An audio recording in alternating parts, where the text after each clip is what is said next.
Dalam sebuah sastra perjalanan sosok anak bangsa yang multitalenta, terlahir di Sanur, tepatnya di Geria Taman Sanur pada tahun 1858. Beliau adalah Ide Ketut Kuja yang lebih dikenal dengan panggilan Ide Ketut Asama, yang setelah dibiseka menjadi sulinggi bergelar Ide Pedando Made Sidemen. Perjalanan hidup beliau serta masa mudanya sampai akhir hayat beliau ditulis dalam sastra geguritan Selampah Laku.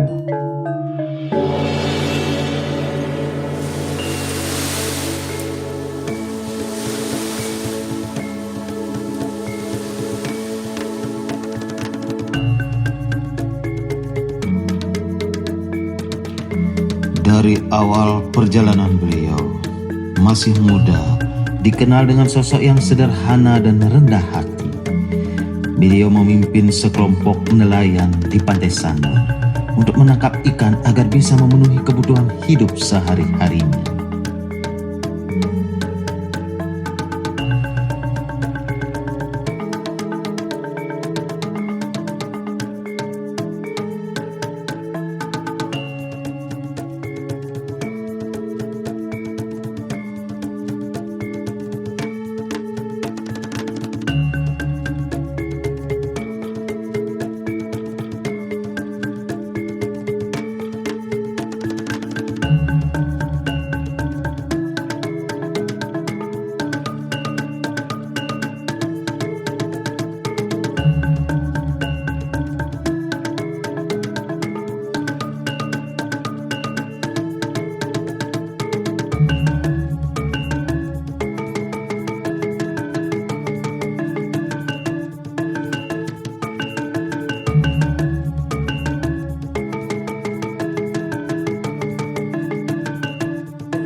Selepas melaut, beliau mengisi waktunya dengan belajar dan belajar.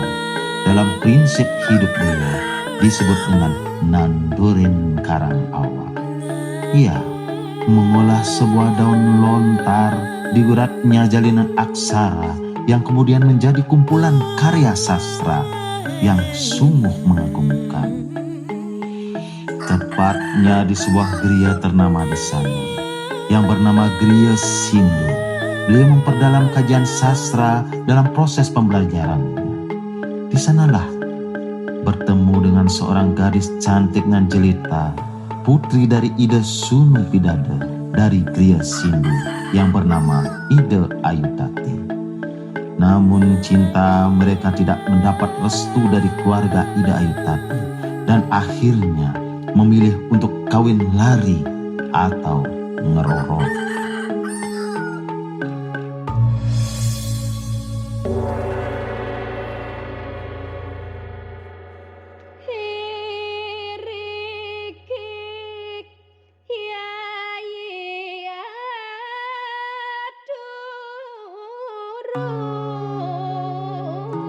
Saat pertemuan itu membuat hati Ida Ketut Asaman menjadi tak menentu.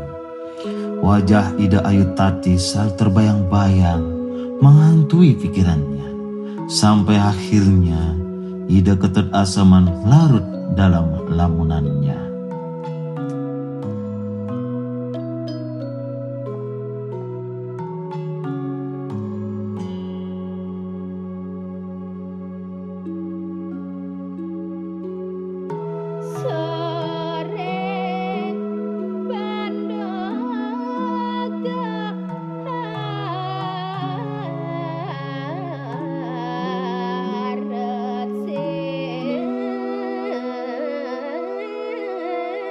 Di satu sisi, Ida Ayutati pun merasa hal yang sama seperti yang dirasakan Ida Ketut Asaman.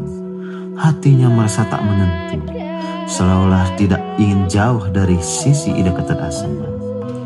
Akhirnya Ida Ayutati pun larut dalam lamunannya.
Pucu dicinta, ulang pun tiba. Ida Ketut Asaman dan Ida Ayutati saling menyatakan cinta kasihnya. Rasa cinta yang begitu erat dan kokoh bagaikan batu karang membuat kedua insan ini memutuskan untuk menikah. Namun, tak semulus apa yang difikirkan. Keluarga Ida Ayutati tidak menyetujui hubungan mereka. Tapi semua itu tidak menjadi halangan bagi cinta sucinya. Karena rasa cinta yang besar, akhirnya kedua insan ini bertekad untuk mengambil jalan kawin lari.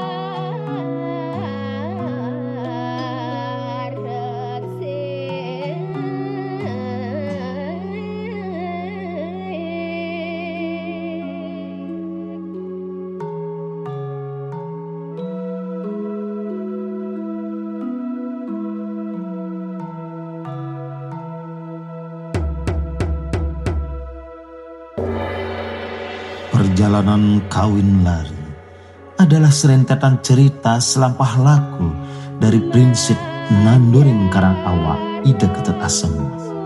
Ya, itulah Mawana Praste, belajar dari alam untuk alam itu sendiri. Beda halnya dengan Ida Ayu Tati yang terbiasa hidup dengan kemewahan dan kemanjaan, terasa sangat bertolak belakang dengan perjalanan yang dilaluinya sekarang.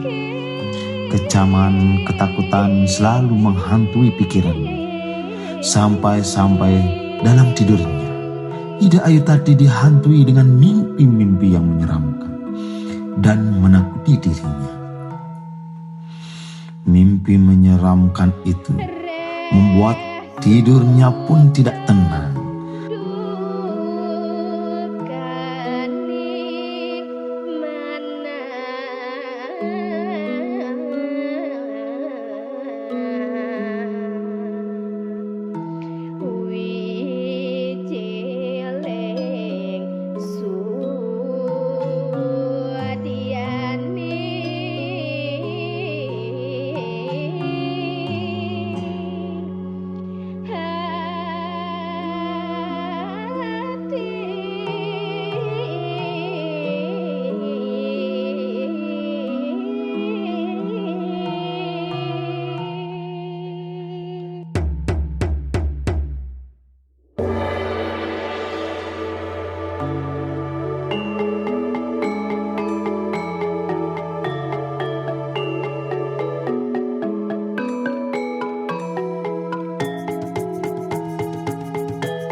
Teriakan Ida Ayu Tati membuat Ida Ketut Asaman terkejut.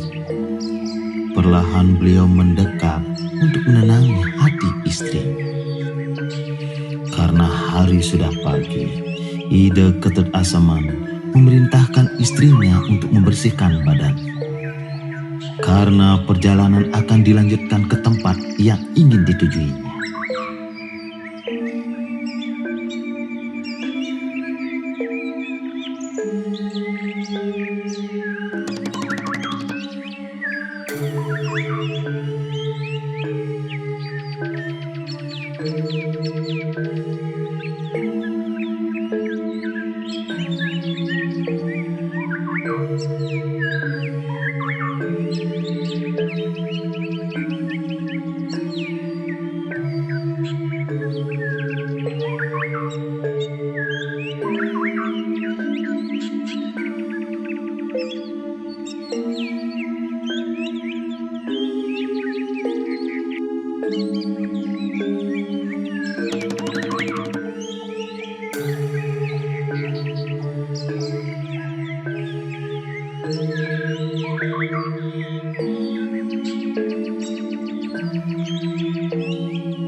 Setelah berbenah, beliau pun melanjutkan perjalanannya menuju suatu puri nan megah, yaitu Puri Payangan. Ida Ketut Asaman dan istrinya diterima dengan penuh rasa hormat oleh Ida Cokodamaya. Terlebih, kemampuan yang dimilikinya sebagai seorang sastrawan sangat dibutuhkan di Puri Payangan. Karena kemampuannya, Ida Ketut Asaman diperintahkan untuk mendidik para sisya di sana dan diberikan tempat tinggal di Puri Payangan. Kecerdasan Ida Ketut Asaman membuat Raja Puri Payangan tidak mengizinkan beliau untuk meninggalkan puri tersebut. Pada suatu saat, mereka berdua menginginkan untuk kembali ke Sanur, yang kebetulan saat itu Ida Ayu Tati dalam keadaan hamil. Dengan alasan tersebut, Cokodamaya mau tidak mau harus mengizinkan mereka pamit untuk pulang ke tanah kelahirannya di Sanur.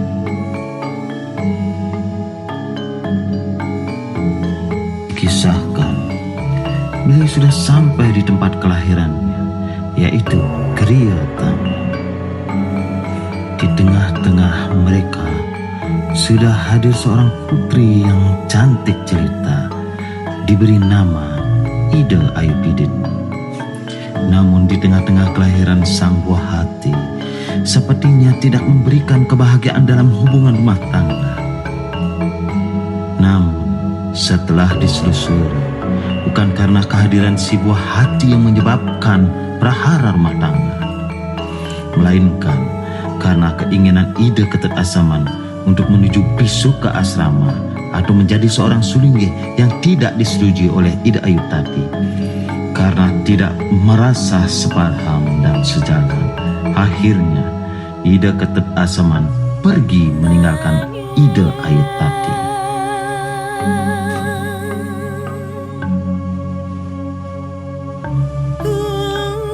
Setelah lama dalam kesendirian, karena bersikukuh untuk mencari pasangan yang bisa sejalan dengan keinginannya, yaitu menuju bisuka asrama atau mediksa. Akhirnya tanpa disadari, di sebuah geria timbul Pusah Intaran.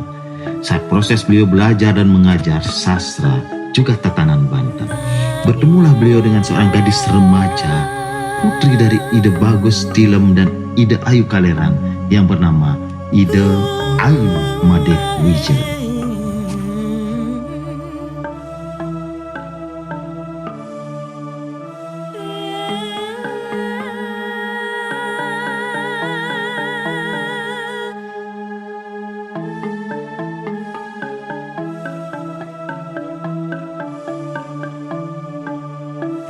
bak gayung bersama. Mereka pun menjalin cinta yang sangat dekat. Sama halnya dengan perjalanan cintanya yang pertama. Ida Ketut Asaman tidak disetujui oleh keluarga Ida Ayu Madewija karena sudah merasa cocok, sejalan dan sepaham. Pernikahannya dijalani dengan kawin lari pula. Untuk membawa lari sang mempelai, Ida Ketut Asaman membawa seselatan sebilah keris bernama Pasupati Griya Dangin Rirung Delot Pasar Intaran. Tak seorang pun yang melihat Ida Ketut Asaman melarikan Ida Ayu Madewija.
Dalam perjalanan beliau, sampailah di beberapa desa, diantaranya Desa Canggu, di mana beliau banyak belajar mulas arce, serta di Puri Gerenceng, Ida Ketut Asaman banyak belajar ilmu memahat patung dan topeng.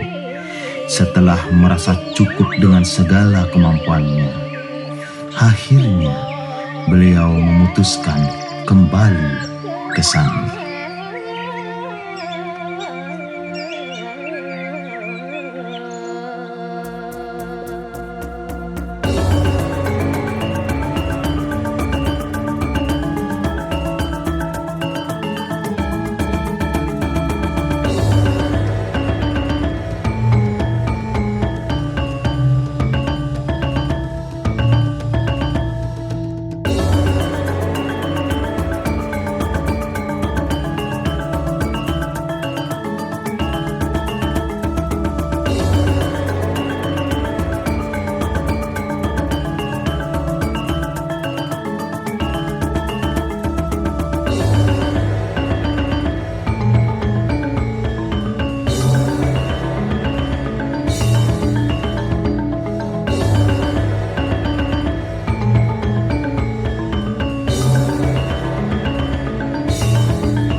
Sesampainya di Sangir, beliau tidak langsung ke Gria Taman, melainkan beliau menetap di sepetak tanah di Delot Pasar Sangir. Akhirnya, sampai pada keputusan yang bulat akan menuju ke arah penyucian diri menjadi seorang pandita. Oleh karena itu, beliau kembali ke Gria Taman dan menjadi seorang pandita yang bergelar Ido Pedando Madi Sidemen. Di sanalah masa akhir hayat beliau habiskan dengan terus belajar dengan menciptakan karya sastra yang sangat apik. Akhirnya beliau berpulang melepas raga dalam dunia fana ini pada hari Senin 10 September 1984 dengan meninggalkan hasil karya yang fundamental yang diwarisi sampai saat ini.